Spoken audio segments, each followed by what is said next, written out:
Buenas tardes, amigos de su emisión radial de Lima la Única. En esta quinta oportunidad con ustedes, quiero agradecer a Radio Moderna por permitirme llegar hasta sus hogares por la AM o por internet para todo el mundo. Asimismo, agradezco también a nuestro auspiciador, el restaurante Rosita Ríos, ubicado en la avenida Primavera 223 San Borja, donde ustedes van a poder disfrutar de la preparación que hizo famosa esta cocinera rimense durante muchos años, hoy llevada por sus familiares. Pueden hacer sus reservas al teléfono 635-2745 o también visitar su página web www.restauranterositaríos.com.pe. Acaba agosto, acaba un mes donde siempre las noticias sobre el patrimonio, sobre lo que ocurre en la ciudad, son cosas de todos los días. Esta semana nos enteramos, gracias a la colocación de un panel en la Plaza 2 de Mayo, de futuras obras a ser realizadas en este lugar, una ciclovía. El sistema de las ciclovías ha beneficiado mucho a muchas ciudades en el mundo. Permite una nueva apreciación de los lugares, permite tener una visualización del patrimonio, pero esto tiene que ir acompañado de la mejora de los lugares donde se van a colocar las ciclovías. Por ejemplo, pronto han surgido, tras la publicación de las imágenes de esta obra en la Plaza 2 de Mayo, que cuesta 6 millones de soles y que va a ser financiado por el Banco Mundial, algunas críticas respecto a por qué no se usa ese dinero primero para mejorar el entorno. Recordemos que la Plaza 2 de Mayo fue considerada durante muchas décadas, o hace muchas décadas, como la plaza más hermosa de América. Los edificios construidos en 1924 y, por supuesto, el monumento que recuerda una victoria naval el 2 de mayo de 1866 son un ejemplo de lo más refinado de la arquitectura y el arte de otras épocas. Este monumento, con detalles tan llamativos, con detalles tan hermosos, pasa desapercibido ante la bulla, ante el desorden, ante el caos que el tránsito ha hecho su lugar, ¿no? en este espacio. Los paraderos informales están por doquier y, por supuesto, el sentido de inseguridad, la sensación de inseguridad es súper mayoritaria. Hay mucha gente que transita por este lugar. Los edificios estilo Segundo Imperio, diseñados y construidos por Ricardo de Jaxa Malakowski, el mismo arquitecto del Palacio de Gobierno, se caen a pedazos.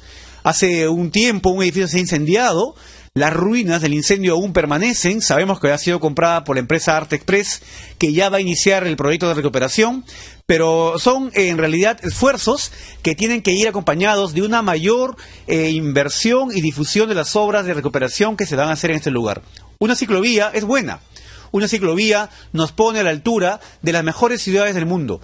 Sin embargo, estos trabajos tienen que ir acompañados también de una recuperación integral del entorno.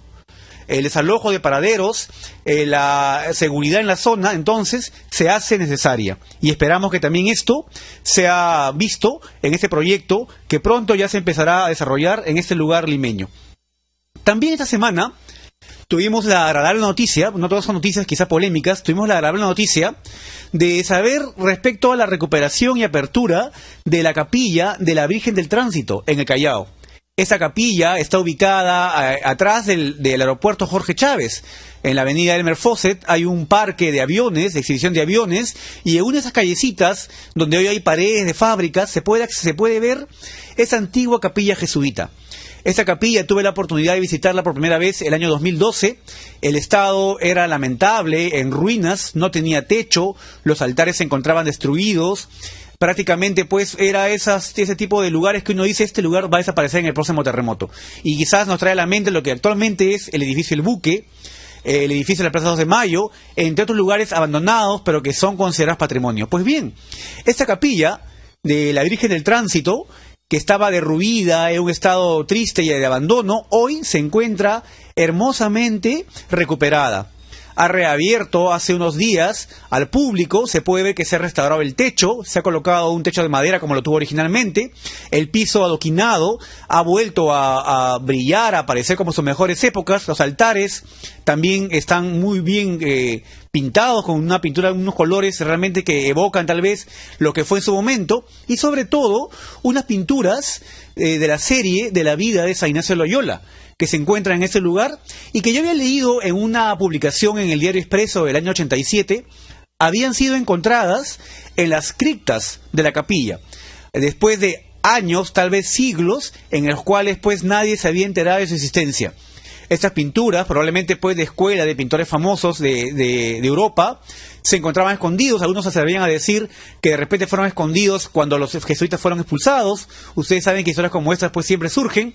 Lo cierto es que han sido recuperadas, han sido restauradas y hoy se exhiben en las paredes de esta capilla, de esta iglesia, que está ahora bajo la dirección de la Hermandad de la Virgen del Tránsito, que ha hecho posible esta hermosa recuperación. Espero que en un momento puedan ustedes visitarla. El lugar en realidad vale la pena y es como se dice, enciende una vela de esperanza sobre lo que se puede hacer con otros espacios patrimoniales. Querer es poder. Esto nos trae a la memoria, el recuerdo, por ejemplo, también lo que ocurrió con la iglesia, el Santuario de la Soledad, ubicado en la plazuela de San Francisco, que se incendió hace unos años. El Estado al visitarla era triste, los altares quemados, las imágenes tan antiguas, de siglos de antigüedad, que se habían perdido. Sin embargo, en estos últimos tiempos, gracias al esfuerzo de los hermanos de la Cofradía de la Soledad, también esta iglesia ha sido recuperada. Hoy se exhibe nuevamente abierta al público, con una iluminación hermosa y en un buen estado. Nos preguntamos entonces, ¿qué pasa, por ejemplo, con la ermita de Barranco? Una iglesia abandonada hace muchos años, aún no sabemos de planes de puesta en valor, pero que puede ser recuperada, tal como las que acabamos de indicar.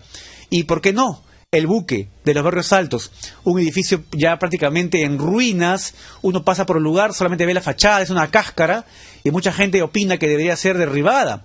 Pues bien, lo que hemos mencionado hace un instante nos muestra que nada, que todo en realidad, que nada puede ser derribado, que todo puede ser recuperado cuando hay voluntad y muchas ganas, y por supuesto cuando se unen esfuerzos en pro de la recuperación patrimonial. Otra noticia esta semana, que también ha dado mucho que comentar en las redes sociales, ha sido respecto al cambio del nombre de un jirón en el centro de Lima.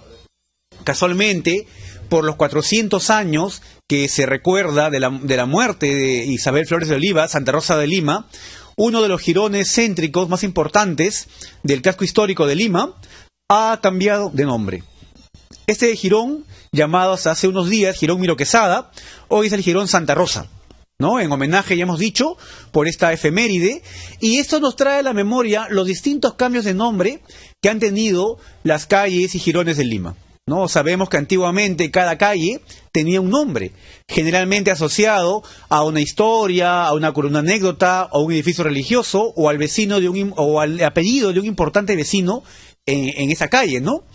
En el siglo XIX, en la década del 60, el regidor de la Municipalidad de Lima, Manuel Atanasio Fuentes, junto con otro regidor de apellido Bolognesi, van a promover el cambio, ¿no? La nueva nomenclatura de calles, ¿no? El cambio de calles por jirones, ¿no? Y se van a escoger nombres de capitales de departamento y de algunos ríos, que justamente a raíz, ¿no? de una que se promulgó esto en un boletín de la municipalidad, van a empezar a llamarse como los conocemos hoy: Jirón Guayaga, Jirón Ucayali, Jirón Callao, el Jirón Lima, que hoy es Conde Superunde, etcétera.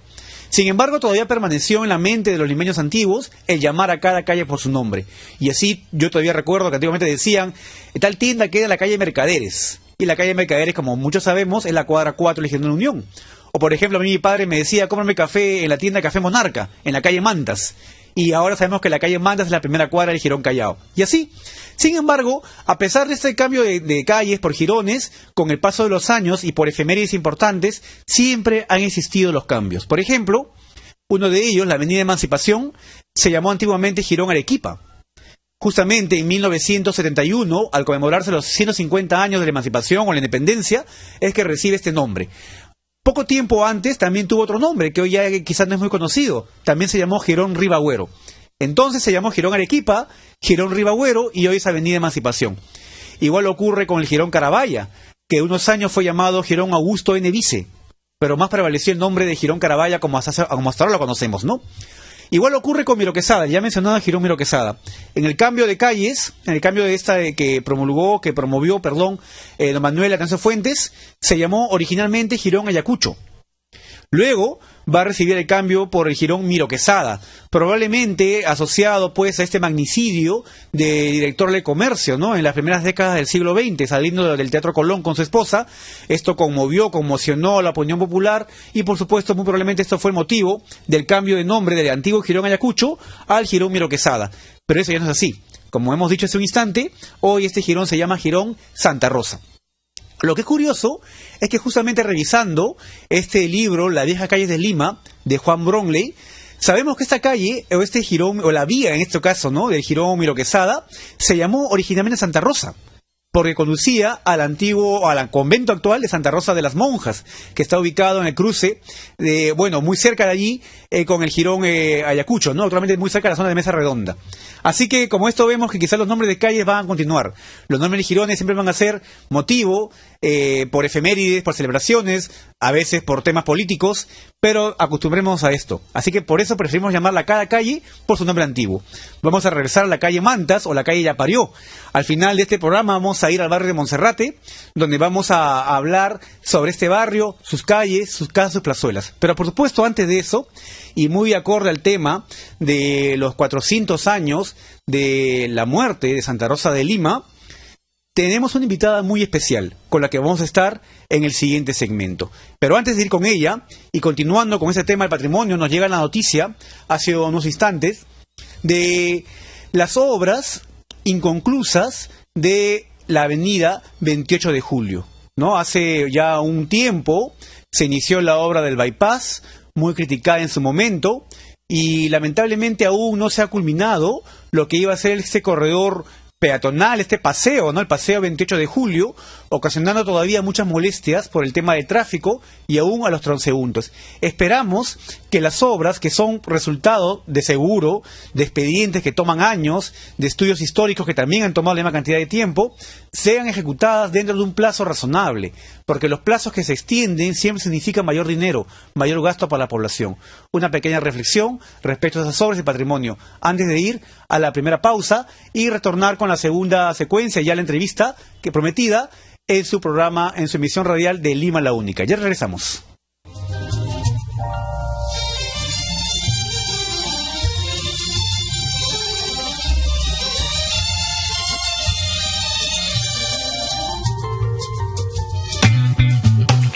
El mejor sonido del dial en la era digital, en Moderna y en el centro del dial.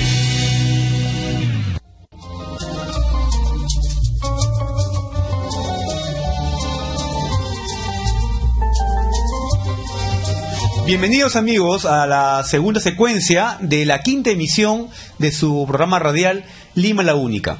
Como lo anuncié hace un instante, estamos con una invitada muy especial. Estamos con la historiadora Ivette Arias Cuba. Ella es historiadora por la Universidad Nacional Mayor de San Marcos y actualmente tiene un doctorado en México. Su área de investigación por la cual hoy la hemos invitado es justamente el tema de Santa Rosa. Sin embargo, ella tiene muchas publicaciones, ha dado muchas conferencias asociadas a su área de investigación muy amplia, como hoy nos va a compartir. Ivette, bienvenida a Lima la Única. Buenas tardes, muchísimas gracias más bien por la invitación y yo feliz por compartir los conocimientos sobre nuestra gran santa, la santa limeña y peruana. Gracias, Ivette. Efectivamente, este mes, hace un momento comentábamos, se están dando una serie de actividades asociadas, ¿no?, a esta efeméride de los 400 años de la muerte de Santa Rosa de Lima. Hablábamos del cambio del nombre de un jirón, ¿no? El jirón Santa Rosa. Hoy los vecinos tendrán que decir, vivo en Jirón Santa Rosa número tal, ¿no? Ya no más Jirón Miro Quesada. Sí, es cierto. Además, no solamente recordemos que en esa calle va hacia el monasterio de las monjas de Santa Rosa. Además que recordemos que esa casa es donde supuestamente ella muere, ¿no? La casa de su benefactor, Gonzalo de la Maza, sino también está ahí en esa calle cerca la casa de ejercicios de Santa Rosa, ¿no? Que tenía más relación con los jesuitas, pero que es interesante porque es fundada, digamos, en la segunda mitad del siglo XVIII y esto se va a mantener hasta la actualidad, ¿no? Entonces todavía esta casa funciona y, digamos, forma parte de un circuito de nuestra santa que muchas veces desconocemos. Interesante, has mencionado algo que ya despertó mi curiosidad. Has dicho que la casa de Gonzalo de la Maza, ¿no? Donde está el convento, es supuestamente el lugar donde murió. Exacto. ¿Por qué? Bueno, digo, o sea, porque lo que voy es que, para quienes no sepan, en este monasterio todavía funciona el régimen de clausura, es decir, las monjas, ¿no? Digamos, ingresan como monjas y mueren ahí y nunca más salen, ¿no? Y obviamente por este régimen de clausura, digamos, es muy difícil ingresar, ¿no? Digamos, por esto. Sin embargo, lo que sí se ven son algunas fotos donde hay una habitación donde se considera que está, digamos, que murió ahí Santa Rosa, y es más, hay una estatua, ¿no? Echada, pero la verdad nunca he podido, ¿no? Claro, entonces, claro que sí. La verdad, así como vuelvo a decir, tampoco conocemos el lugar exacto donde murió Santa Rosa, pero, o sea, digamos, la tradición lo ha hecho ahí, ¿no? Sí, sí, efectivamente, no es lo que justamente mucha gente piensa, se levantó un convento donde ya murió y lo dan por sentado, ¿no? Pero por supuesto, hay tantos lugares cerrados, como en este caso un convento de clausura, por obvias razones, sí, claro, pero por lo cual a veces no podemos saber exactamente estos sucesos, ¿no? Del pasado. Bien, Ivette, comentábamos hace un instante, me contabas, mejor dicho, tú has viajado a México, ¿no? Has radicado en México 6 años, alejado un poco del ciclo académico aquí en Perú, y prácticamente ha sido una agradable sorpresa, ¿no? Descubrir tus investigaciones, las charlas que estás dando, inclusive has estado en la curaduría de una exposición que, bueno, vamos a hablar luego. ¿Cómo así decides viajar? ¿Cómo así decides alejarte un poco de esta querida Lima para muchos, odiada por otros? Bueno, digamos, soy sanmarquina, como bien lo habías comentado antes, y un egresado en un día de mi tesis, cuando estaba sustentando la tesis de licenciatura, como ponen en San Marcos una nota no establecida, entonces me dijo, oye, esta nota es muy buena y esto te puede valer para el ingreso de el lugar donde él estaba estudiando, que justamente era el Colegio de México, ¿no? Entonces, pues yo estaba planeando irme tal vez para España, pero dije, bueno, no pierdo nada, y efectivamente ingresé, y gracias a esto he tenido pues grandes satisfacciones académicas, ¿no? Porque pues el mundo mexicano realmente es muy grande y apoya, digamos, las investigaciones, ¿no? Es algo que todavía estamos trabajando aquí, pero que espero que prontamente pues esto mejore, ¿no? Yo creo que sí lo va a hacer, pero digamos pues, entonces México me brindó 6 años de apoyarme, ¿no? Esto significa pues becas como cuando uno va a estudiar a Estados Unidos, etcétera, etcétera, ¿no? Pero digamos, esa fue mi decisión. ¿Y qué tiempo, cuando tú viajaste, qué tiempo pensabas que te ibas a quedar en México?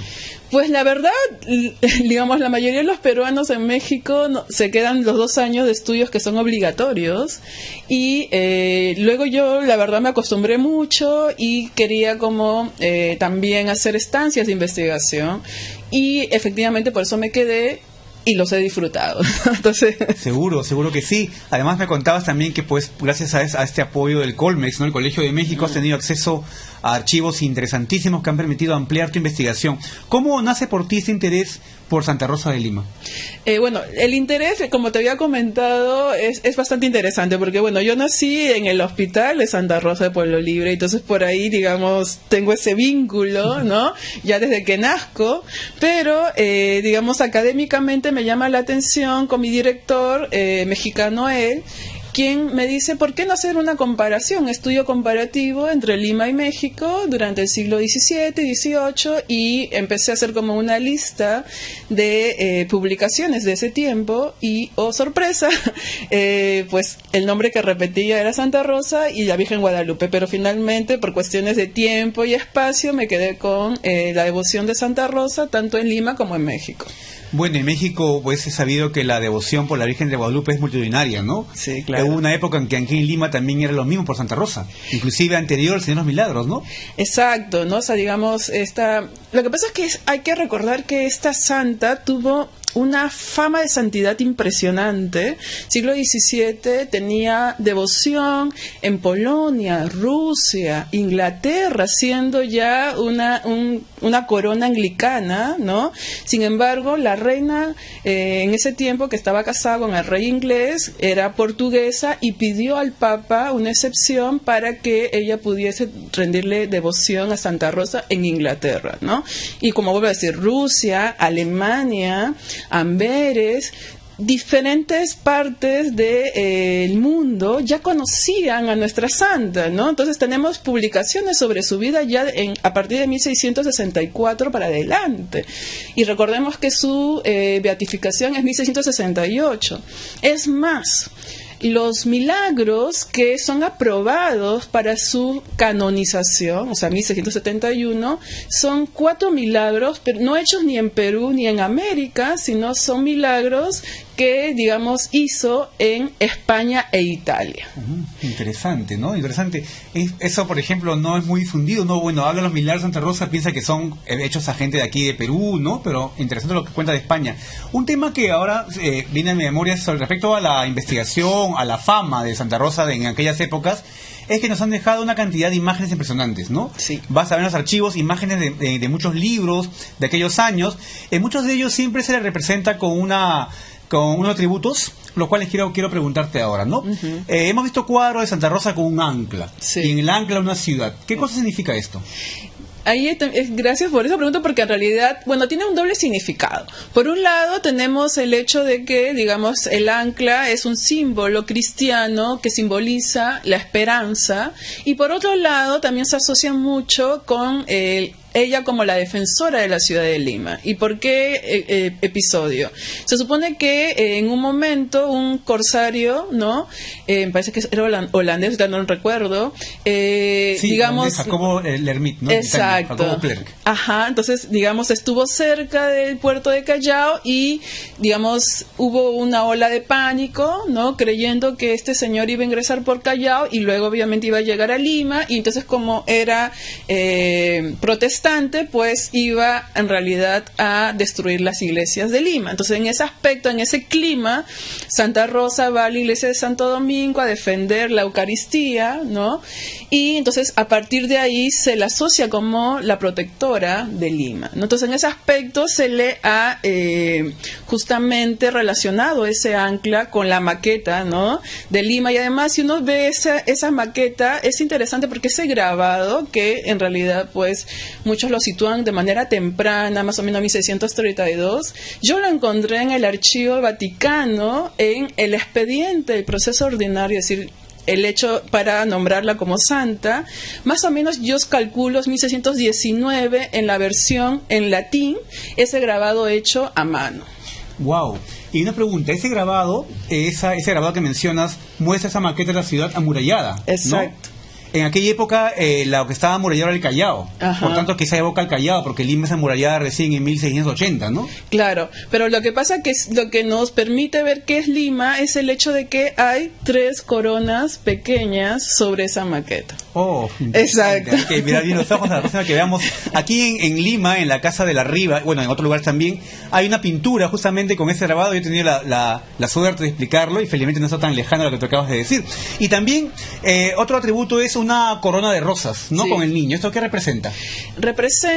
Es una corona de rosas además con olivas. Y recordemos que ella es Isabel Flores de Oliva, ¿no? Entonces hay una alusión, digamos, Rosa y las olivas, a la misma Rosa, ¿no? La misma santa, que en esta ocasión rodea al niño Jesús, que evoca a esta imagen que ella tenía mucha devoción, que es el doctorcito, ¿no? Entonces recordemos además que ella, digamos, en un episodio místico se casa con el niño Jesús, ¿no? Entonces, digamos, esto es la representación de su matrimonio con el niño Jesús. Y antes que me olvide, y voy a aprovechar tal vez este espacio, el documental que está haciendo Luis Enrique Camp, ¿no? Donde dice Santa Rosa para el mundo, justamente él ha ingresado al monasterio de Santa Catalina, ¿no? En la cual ingresó la mamá de Santa Rosa. Y resulta pues que él me enseña un cuadro que está en el interior, y también como es de clausura yo no he podido ingresar.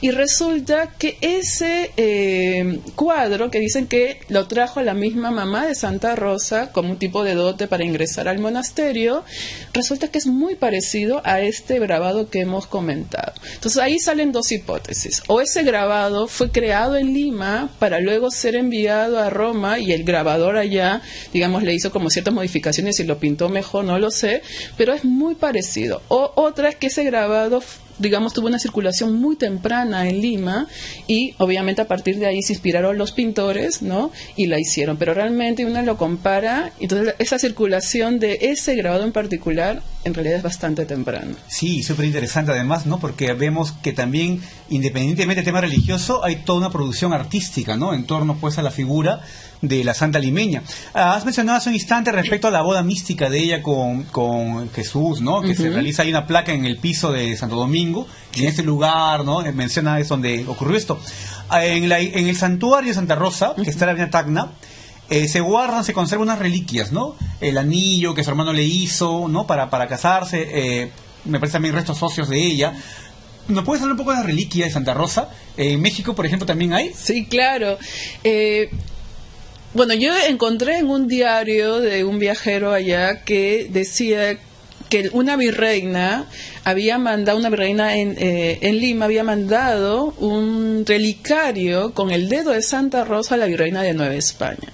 Ahora, lo interesante de esto es que esta virreina de Nueva España en realidad luego llegó a ser virreina del Perú, ¿no? Porque, digamos, en el siglo XVII, algunos virreyes que primero habían sido nombrados en Nueva España, actualmente México, ¿no? Luego pasaban a ser virreyes en el Perú, ¿no?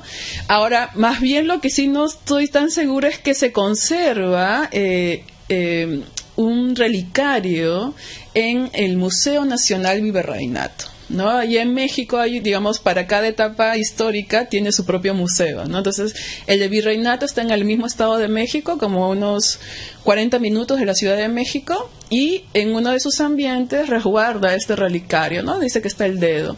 Entonces, la verdad no estoy segura si finalmente este registro que yo había encontrado sería este caso, pero ese dedo de supuestamente Santa Rosa, en realidad formó parte de las monjas de Santa Rosa. Hay un monasterio de Santa Rosa en la ciudad de Puebla, ¿no? Entonces, que está a 1 hora de la Ciudad de México, ¿no? Y que, bueno, además yo creo que una de las ciudades más barrocas de todo México es Puebla. Puebla, es increíble.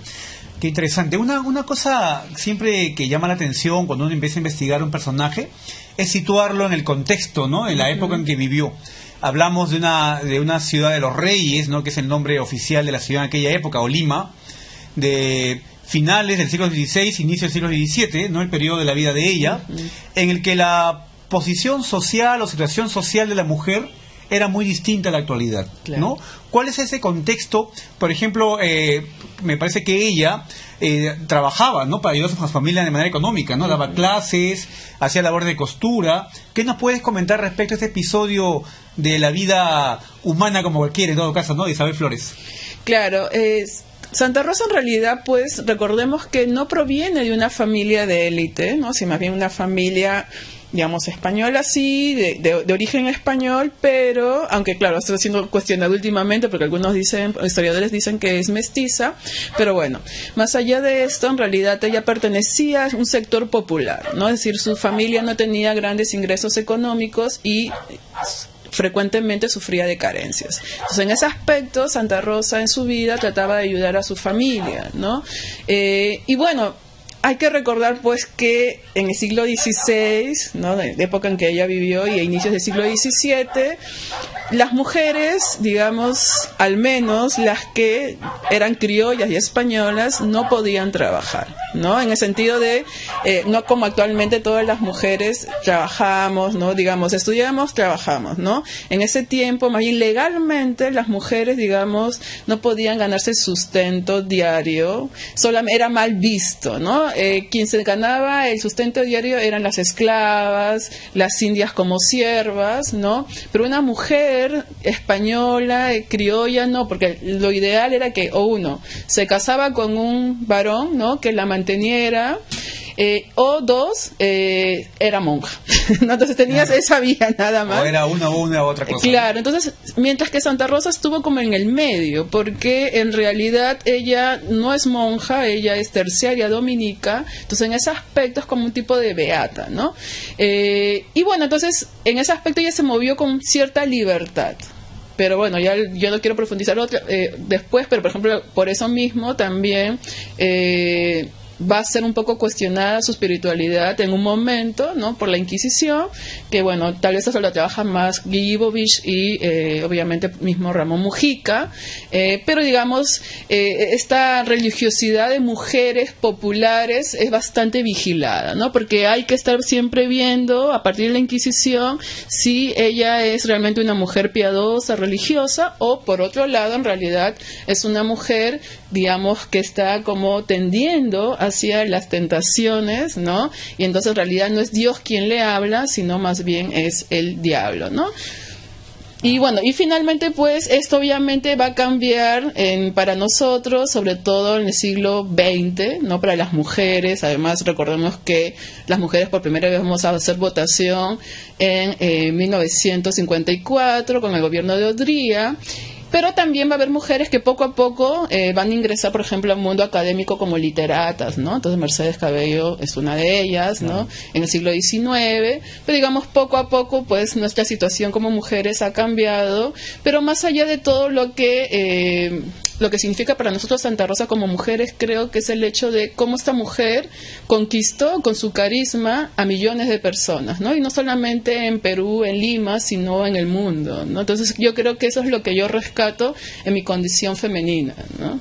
Excelente. Justamente respecto a lo que has mencionado y a esas investigaciones, esas cosas que se están descubriendo o nuevos temas que se están añadiendo, el tema de mestizaje es interesante, ¿no? Luego te voy a hacer una pregunta, pero antes de pasar a esto, quería yo mencionarte ese tema también que ahora es discusión, ¿no? Respecto a la vida que ella llevó en aquella época, ¿no? Muchos dicen que fue una esquizofrénica o una mística. ¿Cuáles son tus comentarios, tu opinión sobre esto? Sobre este debate, ¿no? Claro, lo que pasa es que creo que si nosotros empezamos a cuestionar esta cuestión de la salud psiquiátrica, ¿no? Claro. Es de ojos actuales y en realidad es algo para los historiadores llamamos anacrónico, ¿no? Es decir, no puedes juzgar con ojos presentes los tiempos pasados, más bien lo que tú como historiador tienes que entender es el hecho de que ella, o sea, ¿por qué se comportó de esa manera? Entonces, en ese aspecto, recordemos que no solamente era ella, en realidad eran muchas mujeres santas, como por ejemplo Santa Teresa de Jesús, ¿no? Santa Teresa de Jesús también hacía ascesis, así como Santa Catalina de Siena, ¿no? Entonces, digamos, todas estas mujeres tenían esta intención de parecerse más a Jesús, ¿no? Entonces hacían sus penitencias en esa lógica, ¿no? En la lógica de ser los más perfectas posibles, ¿no? Entonces, para ser dignas del amor de Jesús, ¿no? Entonces, en ese aspecto también recordemos que, así como para nosotros, ¿no? Digamos, voy a ser así un poco burda con esto, pero así como actualmente para los jovencitos, los héroes son los de combate, ¿no? Sí, siempre decimos eso. Claro. Así es. En ese tiempo, la gran héroe era Santa Rosa, ¿no? Porque era como lo máximo, ¿no? Ella ha hecho tales penitencias y ha sido tan caritativa, ¿no? Que pues todos queremos parecernos a ellas, ¿no? Entonces, es más, mexicanos, colombianos, chilenos, digamos, trataron de imitar su vida para parecerse más a Jesús y siempre decían, ¿no? Santa Rosa, porque somos americanos, indianos en ese tiempo, India será América, es nuestra santa, es la que nos representa, y Santa Rosa significó para los americanos además el hecho de que la monarquía hispana los reconociera como una ciudad, ¿no? Como digo, como un espacio sagrado, o sea, un espacio donde también salen santos. Eso es muchísimo, muchísimo para esta época. Sí, pues sin duda, has dicho algo clave, no se puede juzgar cosas del pasado con la mente del presente, ¿no? Hablamos de una época en la que había procesiones de cientos de personas con látigos, ¿no? Eso. En la Semana Santa, penitentes. Eso. Y era la manera de pensar, o sea, algo normal para esa época, ¿no? ¿Cuántas cosas que hacemos hoy día se lamentan en el futuro, como dirán, como era la gente en el siglo XXI, ¿no? Y ahora cómo han cambiado. Cada cosa en su momento. Y otro tema que te iba a preguntar, que lo dejé pendiente, es respecto a la apariencia. Dices que se menciona de que ella ha sido mestiza, ¿no? Uh-huh. Las imágenes, una de las imágenes que ha llegado hasta nosotros es justamente una pintura post-mortem, ¿no? Uh-huh. La pintada por Medoro. Exacto. Muchos decían de que fue hecha en el momento que ella murió, pues como el cuerpo presente, pero no, fue mucho tiempo después, uh-huh. según lo que además está en el Archivo Vaticano, ¿no? Uh-huh. En el proceso de beatificación. ¿Cómo es este episodio, este periodo de las pinturas en aquella época, el post-mortem? ¿Cómo se da? En todo caso, ¿era un referente? ¿Se usaba siempre esto? En realidad, muy pocas veces. veces, ¿no? Hay que recordar que, o sea, los grabados, ¿y a qué refiero grabados? Los grabados eran, digamos, pinturas de episodios de los santos en los cuales, digamos, estas pinturas se reproducían de manera masiva. ¿Y cómo llegaban a todo el mundo? Por los barcos, ¿no? Por la cuestión del comercio. Entonces, estos grabados eran los que inspiraban a los pintores de diferentes partes del mundo. Entonces, por ejemplo, había grabados que se hacían en Bélgica, sobre todo en Bélgica, en Italia, y estos grabados llegaban, por ejemplo, a Lima, México, a Colombia, digamos, inspiraban a estos pintores, pero los que hicieron esos grabados no conocieron a Santa Rosa, y tampoco, digamos, conocieron como el cuadro de Medoro, más bien imaginaron una santa. Muchas veces se dice, por ejemplo, a partir de Santa Catalina de Siena, ¿no? Entonces, imaginaron una santa y a partir de ahí, digamos, los pintores americanos la representaron. Pero claro, eso es lo interesante. Estos pintores americanos la van a pintar, la van a representar según su realidad y según su punto de vista. Entonces, no es que copien tal cual ese grabado que viene de Europa, sino más bien ellos van a aumentarle, modificar según su punto de vista algunas cosas, ¿no? Entonces ahí tenemos representaciones diversas. Correcto. Es probable que se haya sido mestiza, seguramente, ¿no? Posiblemente, o sea, lo que pasa es que, digamos, como los historiadores en ese aspecto somos muy cuadraditos, entonces si no nos presentan una fuente en particular, un documento, exacto, no sí, podemos como debe decir, ser, sí. como debe ser, ¿no? Interesante. Bien, el tema de Santa Rosa es muy amplio. En realidad, el santuario de Santa Rosa, que en unos días, de 3 días, el 30, va a estar abarrotado de personas, ¿no? Que entrando a dejar su carta ahí en el pozo. Tiene muchos lugares que han sido recreados en realidad, ¿no? Sí. Por ejemplo, según la primera biografía, el lugar donde arroja ella su llave es una sequía que pasaba por allí, ¿no? Hoy pozo, ¿no? Pozo de los deseos, ¿no? Igual que la ermita, donde mucha gente arroja pues sus óvulos, sí, o se queda pues rezando muchas horas. No es la ubicación exacta donde estuvo originalmente, ¿no? En fin, como sea que fuere, estos lugares, estos espacios, sí representan un modo de pensar y como tal pues deben ser conservados y respetados, ¿no? Exacto. Ivette, ¿cuáles son tus proyectos respecto a tus investigaciones sobre Santa Rosa? ¿Qué cosas viene a futuro? ¿Qué nos puedes contar? Bueno, felizmente pues he estado publicando algunos avances de mi tesis doctoral, ¿no? Que espero, si todo sale bien, sustentar este año. Bueno, un poco para que te des idea, en realidad son 7 capítulos, ¿ya? Entonces son bastante amplio, ¿sí? Pero sí me interesa pues socializar estos conocimientos que he encontrado sobre ella, ¿no? Entonces, poco a poco, felizmente, he podido publicar aquí, en México, en España, ¿no? En revistas, en libros, ¿no? Entonces, como deseen, busquen mi nombre en academia.edu, sale ahí, el que desea y la que desea leer, con todo el gusto del mundo, están ahí, está para socializar la información. Y, digamos, lo más inmediato es justamente el hecho de que participé en una curaduría, ¿no?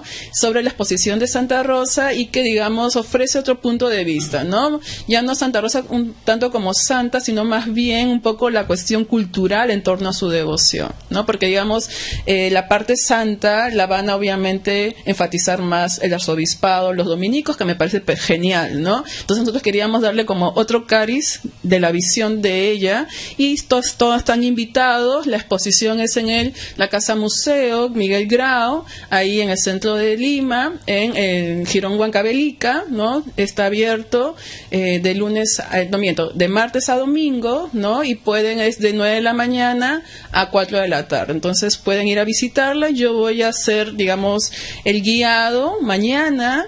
El 29 tenemos un conversatorio con otros especialistas, por ejemplo, Luis Millones, ¿no? El historiador Luis Millones, y también vamos a hacer un tipo de peregrinación para el sábado 5 más 7, 12, el 12 de septiembre, ¿no? Entonces están invitados, amigos, el día 29, ¿no? A un conversatorio. Exacto. En la Casa Museo Miguel Grau. Están ubicados en la cuadra 1 del Jirón Huancavelica.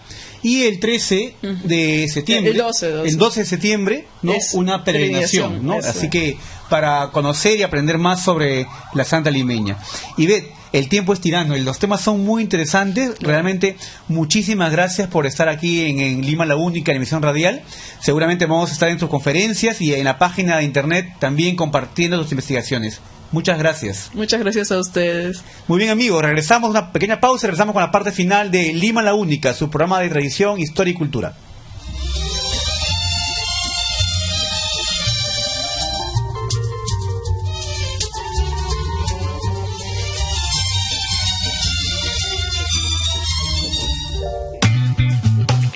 El mejor sonido del dial en la era digital, en Moderna y en el centro del dial.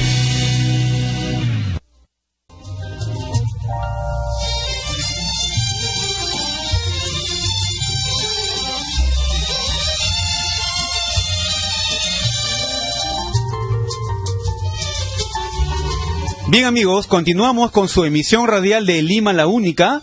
Realmente hemos tenido una charla muy interesante con la historiadora Ivette Arias Cuba. Ella nos ha invitado a buscar sobre sus trabajos en internet. Podemos googlear, buscar todas las investigaciones que ella ha hecho, ¿no? Después de 6 años está aquí en el Perú nuevamente y con ese mejor ánimo que pues tienen los historiadores, investigadores de corazón de compartir con otras personas lo que han encontrado. Bien, Santa Rosa de Lima es el tema de este programa. Realmente un personaje histórico, religioso, para algunos polémico, pero que sin embargo ha sido una persona que ha caminado por las mismas calles que hoy día caminamos nosotros. Nuestra ciudad de Lima, hoy de más de 10 millones de habitantes, ha cambiado muchísimo desde aquella época. Sin embargo, todavía hay lugares que nos recuerdan sus pasos. Justamente, y comentábamos hace unos días con unos amigos, ella también es del barrio de Monserrate, nada menos, ¿no? El barrio de Monserrate, el santuario queda ubicado justo en la avenida Tacna, hacia este antiguo barrio, donde también se encuentra ubicado la iglesia de las Nazarenas, ¿no? Donde sale otra devoción muy importante, el Señor de los Milagros. Pues bien, el barrio de Monserrate, en la época de Santa Rosa de Lima, no era tan distinto a lo que hoy es. Me refiero exactamente al trazo de sus calles, sus plazuelas y las iglesias, ¿no? El barrio de Monserrate, que toma este nombre por la parroquia abierta el año 1600, donde hasta la actualidad está ubicada, pronto va a darle nombre a este lugar. Ya desde antes, lo que estaba ubicado allí era otra parroquia, la parroquia de San Sebastián. Hoy San Sebastián pues se reúne a una gran cantidad de devotos, sobre todo de ciudades del sur del país, de Cusco, donde cada domingo alegran y llenan de color con sus procesiones y sus bailes las calles del barrio. Esta iglesia de San Sebastián, ubicada en la cuadra 5 de Girón Ica, tiene en su interior 65 andas de santos, como hemos dicho, que representan a distintos pueblos del Cusco. Otra, bueno, la iglesia que acabamos de decir, de Monserrate, que abre el año 1600, cuando dos españoles, dos monjes, llegan a pedir limosnas, ¿no?, para la obra de la iglesia de Monserrate de España. Pero vieron que la necesidad aquí pues también era bastante grande y deciden quedarse. Y donde una señora, una vecina monserratina o del barrio, donó un terreno, ellos van a fundar pues la iglesia y un conventillo, ¿no? Como hemos dicho, no está ubicado hasta ahora.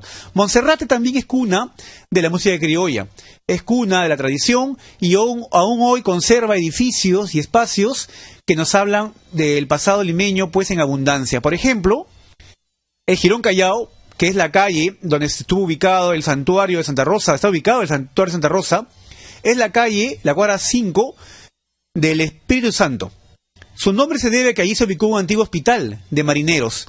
En esta calle también van a ser otro santo, San Martín de Porras, cuya casa hoy, el espacio de la casa existe, es una casa del siglo XIX, pero sin embargo da mucha asistencia, sobre todo a ancianos del barrio, ¿no? Y uno puede, al entrar a la casa de San Martín de Porras, llegar al lugar donde se recuerda él nació, ¿no? En este lugar, frente a la casa nada menos que de Santa Rosa de Lima. La siguiente calle, la cuadra 6 del Girón Callao, es la calle del Arco. Se llama así porque en esta calle solía colocarse un arco efímero, un arco desarmable, pero que servía para el ingreso de los virreyes a la ciudad. Sí, en otras épocas, Monserrate era el paso obligado para los virreyes que llegaban a establecer su corte en el palacio ubicado hoy en la Plaza de Armas. En este arco, el paso del virrey se detenía un momento, ya que hacía un juramento, ¿no? Un juramento ante una imagen religiosa, podía ser la Virgen, y también ante otros elementos que recordaban su obediencia a la corona española. Las calles del Jirón Callao en aquella época se llenaban de pinturas, de telas expuestas de los balcones, los gremios de las universidades se hacían presentes en las zonas religiosas y abarrotaban la calle. Se cuenta que en un par de ocasiones se colocaron planchas de plata en la calle del Arco para el paso del caballo del virrey. Imagínense cuánto derroche, este derroche era tan grande que tuvo que, por corte, por una ley real, tuvo que estimarse el monto máximo a gastarse en cada celebración de la entrada a los virreyes. Este monto fue de 20 millones de dólares, un aproximado, por supuesto, ¿no?, a la actualidad. Imagínense lo fastuoso y suntuoso que eran estas festividades realizadas en el barrio de Monserrate. La cuadra 7 del Jirón Callao es la calle La Milla, por el apellido de un vecino de la calle. En esta calle se ubicó la primera escuela elemental, primera escuela de niños, ¿no?, hoy Colegio República de Venezuela.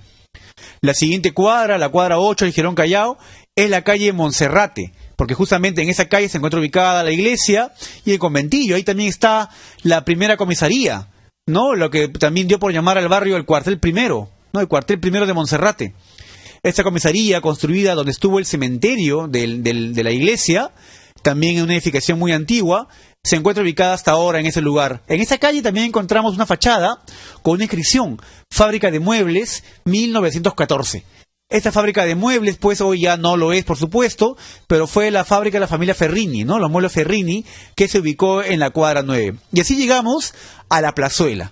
La plazuela de Monserrate, donde destaca la larga pared de la estación del tren, ¿no? El tren a la sierra, que venía del Callao, pasa por allí, era uno de los paraderos, de las paradas, mejor dicho, del tren, ya que la siguiente era la parada principal de Desamparados, ¿no? Pero es la misma que pasa por ese lugar, y la gran pared, pues, que atraviesa esta plazuela, le da un entorno pintoresco, ¿no? La plazuela, la pared de la estación, la plazuela, los edificios antiguos de final del siglo XIX, que aparecen en este lugar, mantienen este espíritu, este aire, este ambiente añejo, ¿no?, de uno de los pocos barrios que ha cambiado con el paso del tiempo. El barrio de Montserrat, pues, era descrito en otras épocas como un gran mercado, ¿no?, un mercado donde los vendedores de carne y los vendedores también de anticuchos, de pancita, de todo lo que son las menudencias de la carne, pues llenaban con su olor y con todo su bullicio este espacio en las tardes. El Camal de Lima, el Camal de Monserrate, llamado así, del señor Pedro Conroy, quedaba muy cerca de allí, más o menos donde hoy, ya al final de la avenida Sánchez Carrión, para salir a la prolongación de Alfonso Ugarte, cerca del Puente del Ejército, está ubicada una planta adhesiva en la actualidad. Todo eso fue el Camal y también el huerto, ¿no?, de Pedro Conroy. Allí llegaban las carretas a abastecerse de carne para llevarla a los mercados principales de la ciudad. Y el ambiente de mercado, el ambiente festivo en las tardes, el olor del anticucho, el olor de la pancita y de las fritangas, era lo que invadía este ambiente. Sin embargo, también por allí, por la plazuela de Monserrate, pasaba una acequia que en ciertas épocas del año, con las crecidas del río, fue hasta llamado el río de Monserrate. Una acequia muy caudalosa que cuenta este escritor, Benvenuto Murrieta, era el terror de las madres de familia, porque muchos niños jugando cerca de la acequia caían y tenían que correr, pues, muchos metros a la calle justamente llamada Desaguadero, que es el Jirón Callacaja, para poder rescatar a sus hijos. Esta acequia luego se va a convertir en el canal Maranga, ¿no?, que riega un buen sector de esta parte de Lima. Otras calles de Monserrate, por supuesto, jirones actuales, son el Jirón Ica, el Jirón Huancavelica, los jirones que los cruzan, el Jirón La Oroya, ya hemos dicho el Jirón de la Caja, el Jirón Cañete. En el Jirón Cañete, por ejemplo, encontramos dos calles con nombres muy pintorescos, ¿no?, que siempre yo suelo mencionarlos en los recorridos que hacemos por ese lugar. Una de esas calles es la calle Yaparió, ¿no? La calle Yaparió toma su nombre por una tradición, una leyenda que se cuenta, una historia popular en la cual una doméstica de una casa estaba embarazada ya muchísimos meses y no daba luz. No, mucha gente decía: esta mujer, ¿cuándo va a dar luz? Ya habían pasado ya los 9 meses y ella seguía embarazada. Hasta que el grito de "ya parió", ¿no? "Ya parió", llamó la atención de los vecinos y esta calle quedó bautizada con ese nombre. Esa es la cuadra 3 del Jirón Cañete. una calle donde también hay una quinta de la Beneficencia que tiene 3 puertas. Estas típicas quintas con paredes de ladrillo también se van a encontrar en el barrio, un barrio popular por excelencia. La cuadra 4 de Girón Cañete, la calle siguiente, donde está ubicado el mercado de la Aurora, es la calle Chicherías. Toma ese nombre por la abundancia de locales de venta de licor fermentado, de chichas, ¿no? O chicherías, lo que serían pues las cantinas, ¿no? Un trago popular que mucha gente, por supuesto, pues usaba para alegrar sus tardes o noches, como querramos llamarlo, pero que estaban ubicados en ese lugar y le daban nombre a la calle Chicherías. El mercado La Aurora es uno de los mercados más antiguos de Lima. Ese mercado todavía conserva su estructura de tijerales, sus techos de madera, que son propios de una construcción nueva que se hizo a principios del siglo XX. Sin embargo, el terreno del mercado de la Aurora, toda esa manzana, antiguamente fue parte del convento de las Nazarenas.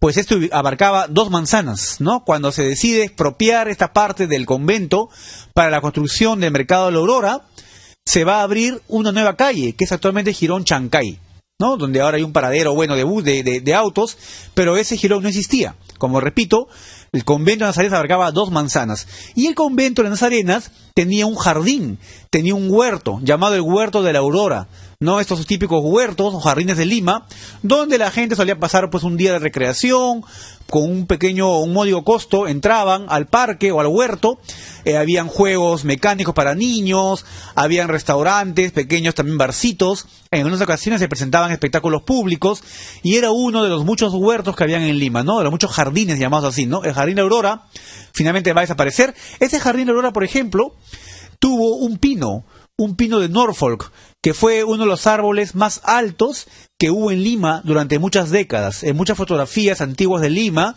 se puede ver en el horizonte el gran pino, ¿no? Que estaba ubicado en el centro de lo que hoy es el Mercado de la Aurora, que conservó en todo caso el nombre de este antiguo jardín, primero conventual y luego de recreación pública. Y por supuesto, en este barrio de Monserrate no podemos dejar de hablar de un suceso que también se recuerda ya estamos muy cercanos a él, que es el Señor de los Milagros, ¿no? En la calle Pachacamilla, el Girón Chancay, era un lugar por aquellos años, en los años justamente de Santa Rosa, ¿no? En estos tempranos años de la Ciudad de los Reyes, un espacio donde había un camal. Había un pequeño camal, un matadero de carne, donde hoy está ubicada la plazuela de San Sebastián, ¿no? Parece mencionado en antiguos documentos de la época. En este espacio también, como hemos dicho, se va a levantar la parroquia de San Sebastián, que es la 3ª parroquia más antigua de Lima actualmente. La primera es la del Sagrario, la segunda es Santa Ana, en los barrios altos. Sería Monserrate, la de San Sebastián, la tercera, ¿no? En este lugar, la calle Pachacamilla, que es la cuadra 3 de Girón Chancay, en aquella época era el lugar donde habían galpones, ¿no? Donde vivían pues indios, como se llamaba en aquella época, y también esclavos, ¿no? Justamente ellos se van a organizar y uno de ellos va a pintar en un muro una imagen de Cristo crucificado, una imagen que de manera milagrosa va a resistir sismos, ¿no? 2 sismos muy violentos que van a devastar la ciudad, sin embargo, no van a hacer mella en este muro de adobe, con esta imagen al temple de Cristo crucificado, que no obstante tener los cimientos remojados por una sequía que pasaba cerca, pudo resistir estos sismos y, por supuesto, atraer la atención y luego el culto, ¿no? El culto de muchas personas que pronto van a convertirlo en el muro milagroso del Señor de los Milagros, ¿no? El Santo Cristo de los Milagros. Este muro luego va a ser, con los años, muchas veces restaurado. En la década del 40, a mediados del siglo XX, va a ser elevado de su posición y hoy lo podemos encontrar en el retablo, en el altar mayor de la iglesia de las Nazarenas. Se hizo también por aquellos años una réplica del muro, un lienzo, que es lo que sale hoy en la procesión. Una procesión multitudinaria que recorre las calles de Lima en el mes de octubre, ¿no? El Señor de los Milagros. También está ubicado, también esa historia nace en el barrio de Monserrate. Un barrio con mucha historia. Muy bien, amigos. Se ha ido el tiempo, pero sin duda siempre ha sido grato compartir con ustedes esta información, estos datos de nuestra ciudad, Lima en realidad tiene muchos secretos, muchos lugares no muy conocidos, pero que en cada calle, en cada puerta, podemos encontrar mucha historia. Ya que mencionábamos Monserrate, ¿no? No podemos también dejar de mencionar que todavía hay muchas casas allí, en Gironte de la Caja, en Girón Gabelica, que son portones con sus ventanas a los costados, pero que sin embargo dentro, les aseguro, todavía conservan los espacios tal cual hace 2 o 3 siglos quizás, con muebles, con espejos, con arañas, ¿no? No necesariamente de gente rica, ¿no? Gente de clase media, gente que ha heredado, pues, ¿no? De sus abuelos, bisabuelos, que son del barrio desde nacimiento, pero que todavía conservan esos lugares. Monserrate es un barrio que tiene mucho para dar a la historia.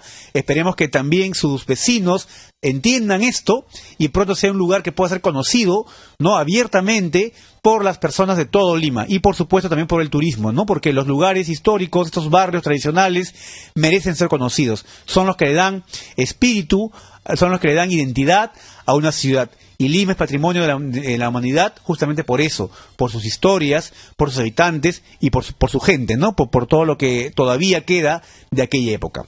Ok, amigos, muchas gracias por su preferencia a este programa.